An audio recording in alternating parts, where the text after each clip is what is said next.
ರಾಜ್ಯ ರಾಜಕೀಯದಲ್ಲಿ ಬದಲಾವಣೆಯ ಪರ್ವ ಶುರುವಾಗುವಂತಹ ಲಕ್ಷಣಗಳು ಗೋಚರಿಸ್ತಾ ಇದ್ದಾವೆ.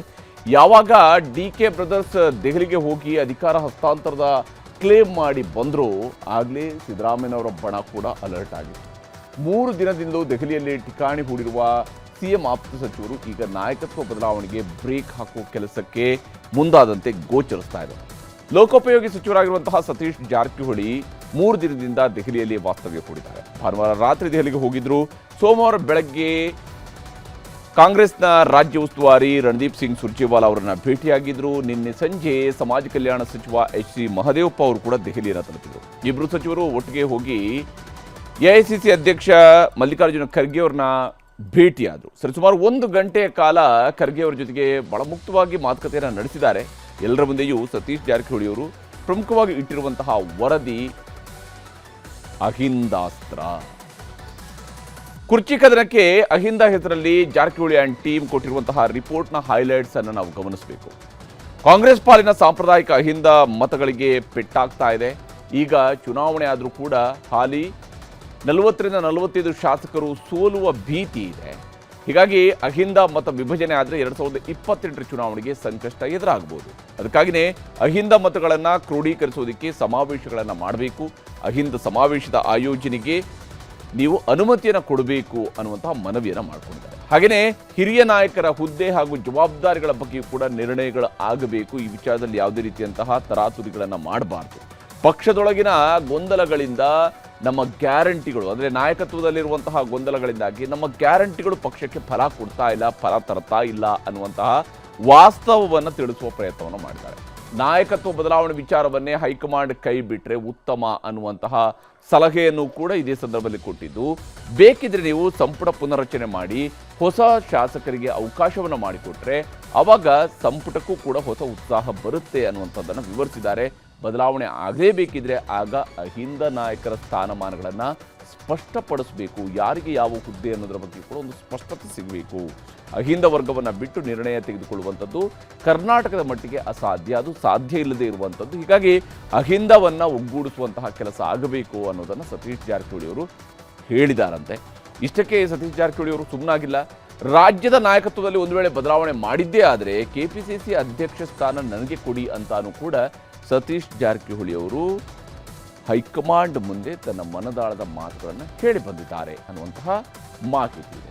ಆದರೆ ಇವೆಲ್ಲವನ್ನು ಕೂಡ ರಾಹುಲ್ ಗಾಂಧಿ ಅವರ ಜೊತೆಗೆ ಮಾತನಾಡಿ ನಿರ್ಧಾರ ಕೈಗೊಳ್ಳುವುದಾಗಿ ಖರ್ಗೆ ಅವರು ಸೇರಿದಂತೆ ಜಾರಕಿಹೊಳಿ ಅವರಿಗೆ ದೆಹಲಿ ನಾಯಕರು ಹೇಳಿ ಕಳಿಸಿದ್ದಾರೆ. ಇಷ್ಟೆಲ್ಲದರ ಮಧ್ಯೆ ಆಹಾರ ಮತ್ತು ನಾಗರಿಕ ಪೂರೈಕೆ ಸಚಿವ ಕೆ.ಎಚ್. ಮುನಿಯಪ್ಪ ಕೂಡ ದೆಹಲಿಯಲ್ಲಿ ಬಿಡಾರ ಹೂಡಿದ್ದಾರೆ. ಇವತ್ತು ಬೆಳಗ್ಗೆ ಎಐಸಿಸಿ ಪ್ರಧಾನ ಕಾರ್ಯದರ್ಶಿ ಕೆ.ಸಿ. ವೇಣುಗೋಪಾಲ್ ಅವರ ಜೊತೆಗೆ ಮುನಿಯಪ್ಪ ಅವರು ಕೂಡ ಸಭೆ ನಡೆಸಿದ್ದಾರೆ, ಮೀಟ್ ಮಾಡಿದ್ದಾರೆ. ಅವ್ರ ಜೊತೆಗೂ ಕೂಡ ಮಾತುಕತೆ ನಡೆಸಿ ಬಂದಿದ್ದಾರೆ. ಆಮೇಲೆ ಸಂಜೆ ಮಲ್ಲಿಕಾರ್ಜುನ ಖರ್ಗೆ ಅವರ ಜೊತೆಗೂ ಕೂಡ ಮುನಿಯಪ್ಪ ಅವರು ಮಾತುಕತೆಯನ್ನು ನಡೆಸಿದ್ದಾರೆ. ಬಹಳ ಮುಖ್ಯವಾಗಿ ಇಲ್ಲಿ ಮುನಿಯಪ್ಪ ಅವರು ಹೋಗಿರೋದು ಮತ್ತು ಡಾಕ್ಟರ್ ಎಚ್.ಸಿ. ಮಹದೇವಪ್ಪ ಅವರು ದೆಹಲಿಗೆ ಹೋಗಿರುವಂಥದ್ರಲ್ಲಿ ಒಂದು ದಲಿತ ಒಳ ಮೀಸಲಾತಿ, ಎಸ್.ಸಿ. ಒಳ ಮೀಸಲಾತಿ ವಿಚಾರದಲ್ಲಿ ಅಭಿನಂದನೆಯನ್ನು ಸಲ್ಲಿಸುವಂಥ ಒಂದು ಕಾರ್ಯಕ್ರಮವೂ ಕೂಡ ಇದರಲ್ಲಿ ಒಳಗೊಂಡಿತ್ತು ಅಂತ ಹೇಳಲಾಗ್ತಿದೆ. ಹೀಗೆ ದೆಹಲಿಯಲ್ಲಿ ದೊಡ್ಡವರು ಕಾಂಗ್ರೆಸ್ ಪಕ್ಷದ ದೊಡ್ಡವರಿಗೆ ಒತ್ತಡವನ್ನು ಹಾಕ್ತಾ ಇದ್ರೆ, ರಾಜ್ಯದಲ್ಲಿ ಕುಳಿತಿರುವಂತಹ ಮಾಜಿ ಸಚಿವ ಅವರು ಒಂದು ರೀತಿಯಲ್ಲಿ ಯಾವಾಗ ಏನು ಕ್ರಾಂತಿ ಆಗುತ್ತೆ ಅನ್ನೋದನ್ನು ಮೊದಲೇ ಹೇಳ್ತಾರೆ. ಸೆಪ್ಟೆಂಬರ್ ಕ್ರಾಂತಿ ಆಗುತ್ತೆ ಅಂತ ಹೇಳಿದಂಥವ್ರು ಅವರೇನೆ. ಆದರೆ ಆಗಸ್ಟ್ನಲ್ಲಿ ಅವರು ಮಂತ್ರಿ ಸ್ಥಾನವನ್ನು ಕಳ್ಕೊಂಡಿದ್ರು, ಅದು ಬೇರೆ ಮಾತು. ಆದರೆ ಕೆ.ಎನ್. ರಾಜಣ್ಣ ಅವರು ಇವತ್ತು ಮಾತನಾಡ್ತಾ ಸಿಎಂ ಮೌನಕ್ಕೆ ಶರಣಾಗಿದ್ದಾರೆ ಅಂತ ಬೇಸರವನ್ನು ಮತ್ತೊಮ್ಮೆ ಹೊರಹಾಕಿದ್ದಾರೆ. ಅಹಿಂದ ವರ್ಗದಲ್ಲಿ ಅಸಮಾಧಾನ ಇದೆ ಅನ್ನೋದನ್ನು ಕೂಡ ಅವರು ಬಹಿರಂಗಪಡಿಸಿದ್ದು ಮಾತ್ರ ಅಲ್ಲ, ಸಿಎಂ ಅವರ ಮನಸ್ಸಿನಲ್ಲಿ ಏನು ಓಡಾಡ್ತಾ ಇದೆ ಅನ್ನೋದನ್ನು ಕೂಡ ಅವರೇ ಹೇಳ್ತಾ ಇದ್ದಾರೆ. ಅಹಿಂದ ವರ್ಗಗಳು ಏನೆಲ್ಲ ನಾವು ನಿರೀಕ್ಷೆ ಮಾಡಿದ್ದು ಈ ಸರ್ಕಾರದಲ್ಲಿ ಅದು ನಮಗೆ ಫಲಪ್ರದ ಆಗಿಲ್ಲ ಅಂತಕ್ಕಂಥದ್ದು ಅಹಿಂದ ವರ್ಗಗಳ ಭಾವನೆ ಇದೆ. 13-18 ಸಿದ್ದರಾಮಯ್ಯ, 23-28 ಸಿದ್ದರಾಮಯ್ಯ ಅಥವಾ 23ರಿಂದ ಇಲ್ಲಿನವರೆಗೂ ಸಿದ್ದರಾಮಯ್ಯ ಅಜಗಜಾಂತರ ವ್ಯತ್ಯಾಸ ಇದೆ. ಅದು ಜನ ಅದನ್ನ ಹೇಳ್ತಾರೆ ಅಷ್ಟೇ. ತಪ್ಪೇನಿದೆ, ನಾವು ಅದು ಬದ್ಧ. ದಲಿತ ಮುಖ್ಯಮಂತ್ರಿ ಆಗಬೇಕು ಅಂತಕ್ಕಂಥದ್ದು ನಮ್ಮ ಬದ್ಧ ಇದೆ. ಪಕ್ಷದ ಸಾರಥ್ಯವು ಬದಲಾಗಬೇಕು ಅಂತ ಏನಾದರೂ ಎಲ್ಲರೂ ಬದಲಾಗಬೇಕು. ಯಾವ ಮಂತ್ರಿಗಳು ಬದಲಾಗಬೇಕು ಅಂತ ಅಂದಾಗ ಪಕ್ಷದ ಸಾರಥ್ಯನು ಯಾಕೆ ಬದಲಾಗಬಾರ್ದು? ಹೀಗೆ ಸಿದ್ದರಾಮಯ್ಯನವರು ಆಗೊಂದು ರೀತಿ ಹೀಗೊಂದು ರೀತಿ ಅನ್ನೋದನ್ನು ರಾಜಣ್ಣ ಅಂತವ್ರು ಕೂಡ ಹೇಳ್ತಾ ಇದ್ದಾರೆ. ಇದೆಲ್ಲ ಒಂದು ಕಡೆ ನಡೀತಾ ಇದ್ರೆ, ಮತ್ತೊಂದು ಕಡೆ ಶಿವಕುಮಾರ್ ಅವರ ಆಪ್ತರು ಬರ್ತ್ಡೇಗೆ ಹೈಕಮಾಂಡ್ನಿಂದ ಒಂದು ಗಿಫ್ಟ್ ಸಿಗುತ್ತೆ ಅನ್ನುವಂತಹ ವಿಶ್ವಾಸವನ್ನು ಹೊಂದಿದ್ದಾರೆ. ಅವರ ಬಲವಾದಂಥ ನಂಬಿಕೆ ಏನಂದರೆ CM ಕುರ್ಚಿಯ ಗಿಫ್ಟ್ ಈ ಬಾರಿ DK ಶಿವಕುಮಾರ್ ಅವರ ಬರ್ತ್ಡೇಗೆ ಬಂದು ತಲುಪುತ್ತೆ ಅನ್ನುವಂಥದ್ದು. ಕಡೆಯ ಡೇಟ್ ಕೊಡ್ತಾ ಇದೀವಲ್ಲ, ಅಷ್ಟೇ. ಅದೇ ಫೈನಲ್ ಡೇಟ್ ನಮ್ದೆಲ್ಲರದ್ದು. ಶಿವಕುಮಾರ್ ಅವರು ಸಿಎಂ ಆಗ್ತಾರೆ. ಖಂಡಿತವಾಗೂ ಹಾಗೆ ಆಗ್ತಾರೆ. ಆದರೆ ರಾಜ್ಯದಲ್ಲಿ ನಿಜಕ್ಕೂ ಮುಖ್ಯಮಂತ್ರಿ ಬದಲಾವಣೆ ಆಗುತ್ತೆ ಅಂತ ಶಾಸಕರು ಹೇಳ್ತಾ ಇದ್ದಾರೆ. ಅದರಲ್ಲೂ ವಿಶೇಷವಾಗಿ ಮುಖ್ಯಮಂತ್ರಿ ಬದಲಾವಣೆಯ ಬಗ್ಗೆ ಜೋರಾಗಿ ಮಾತಾಡ್ತಿರುವಂಥದ್ದು ಶಿವಕುಮಾರ್ ಅವರ ಬಣದಲ್ಲಿರ್ತಕ್ಕಂತಹ ಶಾಸಕರು. ಆದರೆ ಹೈಕಮಾಂಡ್ ನಾಯಕರು ಇಲ್ಲಿವರೆಗೂ ಕೂಡ ತುಟಿ ಬಿಚ್ಚುತ್ತಾ ಇಲ್ಲ, ಗುಟ್ಟು ಬಿಟ್ಕೊಡ್ತಾ ಇಲ್ಲ. ಇವೆಲ್ಲ ಒಂದು ಕಡೆ ಯಾರ, ಇನ್ನೊಂದು ಕಡೆ ಮಂತ್ರಿ ಸ್ಥಾನಕ್ಕಾಗಿ ಮಾತ್ರ ಶಾಸಕರು ದೆಹಲಿ ದಂಡಯಾತ್ರೆಗೆ ಆಲ್ರೆಡಿ ಪ್ರಿಪ್ರೇಷನನ್ನು ಒಂದು ಕಡೆಯಲ್ಲಿ ಮಾಡ್ತಾ ಇದ್ರೆ, ಇನ್ನೊಂದಷ್ಟು ಜನ ಆಲ್ರೆಡಿ ದೆಹಲಿ ಕೂಡ ತಲುಪಿದ್ದಾರೆ. ಇದರಲ್ಲಿ CM ರಾಜಕೀಯ ಕಾರ್ಯದರ್ಶಿಗಳಾಗಿರುವಂತಹ ಬಸವರಾಜ ರಾಯರೆಡ್ಡಿ ಅವರು ಈಗಾಗಲೇ ದೆಹಲಿಗೆ ಹೋಗಿದ್ದಾರೆ. ಶಿವಾಜಿನಗರದ ಶಾಸಕರಾಗಿರುವಂಥ ರಿಜ್ವಾನ್ ಅರ್ಷದ್ ಅವರು, ಹಾಗೆಯೇ ಸಿಂಧನೂರು ಶಾಸಕರಾಗಿರುವ ಹಂಪನಗೌಡ ಬಾದರ್ಲಿ ಹಾಗೂ MLC ಸಲೀಂ ಅಹಮದ್ ಅವರು ದೆಹಲಿಗೆ ಹೋಗಿದ್ದಾರೆ. ಮೇ ಮೊದಲ ವಾರದಲ್ಲಿ ದೆಹಲಿಗೆ ಹತ್ರ 40 ರಿಂದ 50 ಜನ ಶಾಸಕರು ದೆಹಲಿಗೆ ಹೋಗೋದಕ್ಕೆ ಫ್ಲೈಟ್ ಟಿಕೆಟ್ಗಳನ್ನು ಬುಕ್ ಮಾಡ್ಕೊಳ್ತಾ ಇದ್ದಾರೆ. ಮತ್ತೊಂದಷ್ಟು ಶಾಸಕರು ಜಾತಿ, ಸಮುದಾಯ, ವಲಯವಾರು ಹೀಗೆ ಅವರವ್ರಿಗೆ ಮಂತ್ರಿ ಸ್ಥಾನ ಸಿಗೋದಕ್ಕೆ ಏನೆಲ್ಲ ಮಾನದಂಡ ಇಡಬೇಕು ಆ ಎಲ್ಲ ಮಾನದಂಡಗಳನ್ನು ಅವರವರನ್ನೇ ಒಂದು ರೀತಿಯಲ್ಲಿ ಇದು ಸೆಲ್ಫ್ ಅಸೆಸ್ಮೆಂಟ್ ಸ್ಕೀಮ್ ಇದ್ದಂಗೆ ಸೆಲ್ಫ್ ಅಸೆಸ್ಮೆಂಟ್ ಮಾಡ್ತಾ ಇದ್ದಾರೆ. ಅವರವ್ರಿಗೆ ನನಗೆ ಈ ಮಾನದಂಡ ಪ್ರಕಾರ ಹೋದರೆ ನನಗೆ ಮಂತ್ರಿ ಸ್ಥಾನ ಸಿಗುತ್ತೆ ಅನ್ನೋಂಥ ಲೆಕ್ಕಾಚಾರದಲ್ಲಿ ಮಾನದಂಡಗಳನ್ನು ಅವರವರು ಹೇಳ್ತಾ ಇದ್ದಾರೆ. ಮಂತ್ರಿ ಸ್ಥಾನ ಕೇಳೋಕ್ಕೆ ಅವರು ರೆಡಿ ಆಗ್ತಾ ಇದ್ದಾರೆ. ನಮಗೆಲ್ಲ ವಿಶ್ವಾಸ ಇದೆ, ಯಾವುದೇ ಕಾರಣಕ್ಕೂ ಕೂಡ ಕ್ಯಾಬಿನೆಟ್ ಬದಲಾವಣೆ ಆಗ್ತಕ್ಕಂಥದ್ದು ಮುಂದಕ್ಕೆ ಹೋಗೋದಿಲ್ಲ.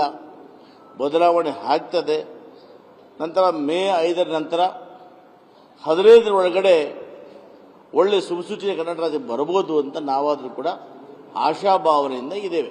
ಸಿದ್ದರಾಮಯ್ಯ ಸಾಹೇಬರು ಕುರುಬ ಸಮುದಾಯದಿಂದ ಮುಖ್ಯಮಂತ್ರಿಗಳಾಗಿಲ್ಲ, ಎಲ್ಲಾ ಸಮಾಜದವರ ಪ್ರೀತಿ ವಿಶ್ವಾಸದಿಂದ ಆಗಿದ್ದಾರೆ. ಅದಕ್ಕೆ ಸಮಾಜ ಕನ್ಸಿಡರ್ ಮಾಡಬೇಡ್ರಿ, ಈ ಭಾಗಕ್ಕೆ ತಂದ್ಕೊಡ್ರಿ ಅಂತ ಪ್ರಸ್ತಾಪ ಮಾಡಿದ್ದಾರೆ ಸರ್. ಮಾಡ್ಬೋದು, ಏನು ಕೇಳೋದ್ರಾಗ ತಪ್ಪೇನಿದೆ, ಕೇಳಿರ್ಬೋದು. ಹೀಗೆ ನಡೀತಾ ಇರುವಂತಹ ಎಲ್ಲ ಬೆಳವಣಿಗೆಗಳನ್ನು ಪ್ರತಿಪಕ್ಷಗಳವರು ಸಹಜವಾಗಿಯೇ ಗಮನಿಸ್ತಾ ಇದ್ದಾರೆ. ಕಚ್ಚಾಟ ಬಿಟ್ಟು ರಾಜ್ಯದ ಜನರ ಸಮಸ್ಯೆಗಳತ್ತ ನೋಡಿ ಅನ್ನುವಂತಹ ಸಲಹೆಯನ್ನು ಪ್ರತಿಪಕ್ಷದ ಶಾಸಕರುಗಳು ಕೊಡ್ತಾ ಇದ್ದಾರೆ. ಅಂತ 2 ವರ್ಷ ಅದನ್ನು ಡೆಲ್ಲಿಯಲ್ಲಿ ಕಳೀತಾ ಇದ್ದಾರೆ. ಈಗಾಗಲೇ ಎಲ್ಲ MLAಗಳು ಡೆಲ್ಲಿ ಟೂರ್ ಮಾಡಿ ಒಂದು ಕಡೆ ಸಿದ್ದರಾಮಯ್ಯನ ಇಳಿಸುವಂಥ ಒಂದು ಗ್ಯಾಂಗು ಡೆಲ್ಲಿಗೆ ಹೋಗ್ತಾ ಇದೆ. ಇನ್ನೊಂದು ಕಡೆ DK ಶಿವಕುಮಾರ್ನ ಕಾಂಗ್ರೆಸ್ ಅಧ್ಯಕ್ಷ ಸ್ಥಾನದಿಂದ ಇಳಿಸುವಂಥಕ್ಕೆ ಇನ್ನೊಂದು ಟೀಮ್ 40 ಜನ ಮತ್ತೆ ಹೋಗ್ತೀರಿ ಅಂತ ಹೇಳ್ತಾ ಇದ್ದಾರೆ. ಇವೆರಡೂ ನೋಡ್ತಾ ಇದ್ರೆ ಈ ಕಚ್ಚಾಟ, ಈ ಗೊಂದಲ ಇಲ್ಲಿಗೆ ನಿಲ್ಲಲ್ಲ. ಇದು ಮುಂದುವರೆದ ಪಾರ್ಟ್ 2 ಇದು. DK ಶಿವಕುಮಾರ್ ಅವರ ಯೋಗದಲ್ಲಿ ಏನಿದೆಯೋ ನನಗೆ ಗೊತ್ತಿಲ್ಲ. ತುಂಬ ಜನ ಅಂತೂ ಅವ್ರ ಯೋಗಕ್ಕೆ ಅಡ್ಡಗಾಲ ಹಾಕುವಂಥ ಪ್ರಯತ್ನವಂತೂ ನಿರಂತರವಾಗಿ ಮಾಡ್ತಾ ಇದ್ದಾರೆ. ಇದ್ರ ಮೇಲೆ ಯೋಗದಲ್ಲಿ ಇದ್ದರೆ ತಪ್ಪಿಸೋಕ್ಕಾಗಲ್ಲ. ನೋಡೋಣ, ಕಾದು ನೋಡೋಣ. ಆದರೆ ಕಾಂಗ್ರೆಸ್ಸಿಂದ ರಾಜ್ಯಕ್ಕಂತೂ ಒಳ್ಳೆಯದಾಗ್ತಿಲ್ಲ. ಹೀಗೆ ಮೇ 4ಕ್ಕೆ ಪಂಚರಾಜ್ಯಗಳ ಚುನಾವಣಾ ಫಲಿತಾಂಶ ಮತ್ತು ರಾಜ್ಯದ 2 ಉಪಚುನಾವಣಾ ಕ್ಷೇತ್ರಗಳ ಫಲಿತಾಂಶ ಹೊರಗೆ ಬರುತ್ತೆ. ಫಲಿತಾಂಶ ಬಂದ ದಿನದಿಂದಲೇ ಕುರ್ಚಿ ಕದನ ಮತ್ತಷ್ಟು ತೀವ್ರವಾಗುವ ಎಲ್ಲ ಲಕ್ಷಣಗಳು ಕೂಡ ಗೋಚರಿಸ್ತಾ ಇದ್ದಾವೆ. ಸಿದ್ದರಾಮಯ್ಯನವರ ಬಣ ಅಹಿಂದ ಅಸ್ತ್ರವನ್ನು ಪ್ರಯೋಗಿಸ್ತಾ ಇದೆ. DK ಶಿವಕುಮಾರ್ ಬಣ ಪಕ್ಷ ನಿಷ್ಠೆಯನ್ನೇ ಬ್ರಹ್ಮಾಸ್ತ್ರವಾಗಿ ಮಾಡ್ಕೊಂಡಿದೆ. ಹೈಕಮಾಂಡ್ ನಾಯಕರು ಯಾರಿಗೆ ಮಣೆ ಹಾಕ್ತಾರೆ ಅನ್ನುವಂತಹ ಕುತೂಹಲ ಇದ್ದೇ ಇದೆ.